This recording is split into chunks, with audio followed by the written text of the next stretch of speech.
कडकडीत उन्हाळ्यात शरीराला थंडावा देणारा, पचन सुधारणारा आणि उष्माघातापासून बचाव करणारा एक नैसर्गिक उपाय म्हणजे गोंद कतिरा। आयुर्वेदात याला विशेष स्थान आहे आणि आजही ग्रामीण भागात तसंच शहरी भागामध्येही याचा वापर करण्यात येतो।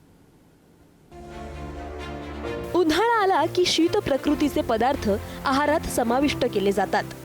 मग सब्जा, वाळाचं सरबत, ताक, शहाळ्याचं पाणी, उसाचा रस, कोरफडीचा गर यांसारखे अनेक शीत प्रकृतीचे पदार्थ आपण आहारात घेतो। यामध्ये एक महत्त्वाचा नैसर्गिक पदार्थ म्हणजे गोंद कतिरा। शरीराला थंडावा देणारा, पचन सुधारणारा आणि रोगप्रतिकारक शक्ती वाढवणारा हा पदार्थ उन्हाळ्यातील सुपर फूड म्हणून ओळखला जातो। गोंद कतिरा हा एस्ट्रोगेलस वनस्पतींच्या डिंकापासून मिळणारा एक नैसर्गिक, औषधी आणि अत्यंत थंड गुणधर्माचा पदार्थ। पाण्यात भिजवल्यावर तो फुगतो आणि जेल सारखा दिसतो। याच गुणधर्मामुळे गोंद कतिरा उन्हाळ्यातील पेयांमध्ये वापरला जातो।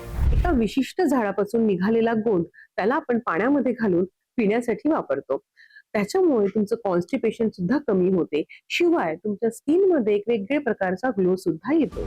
शरीराला थंडावा, गरमी, डिहायड्रेशन आणि उष्णतेमुळे होणाऱ्या त्रासात आराम, पचन सुधारते, रोगप्रतिकारक शक्ती वाढवते, संसर्गांपासून बचाव, महिलांसाठी हार्मोनल संतुलनात फायदेशीर, त्वचेसाठी फायदेशीर, मूत्रमार्ग संसर्गात उपयुक्त, हृदय आणि श्वसन रोगांमध्ये सहाय्यकारी। रात्री भिजवून सकाळी सरबत किंवा लिंबू पाणी, दूध, मिठाई, हलव्यामध्ये मिसळून दररोज थोड्या प्रमाणात गोंद कतिरा सेवन फायदेशीर ठरते। त्यामुळे उन्हाळ्यातील आरोग्य टिकवण्यासाठी गोंद कतिरा हा स्वस्त, सोपा आणि नैसर्गिक उपाय आहे। आधुनिक जीवनशैलीतही हा पारंपरिक घटक पुन्हा लोकप्रिय होत आहे। ब्युरो रिपोर्ट, पुढारी न्यूज।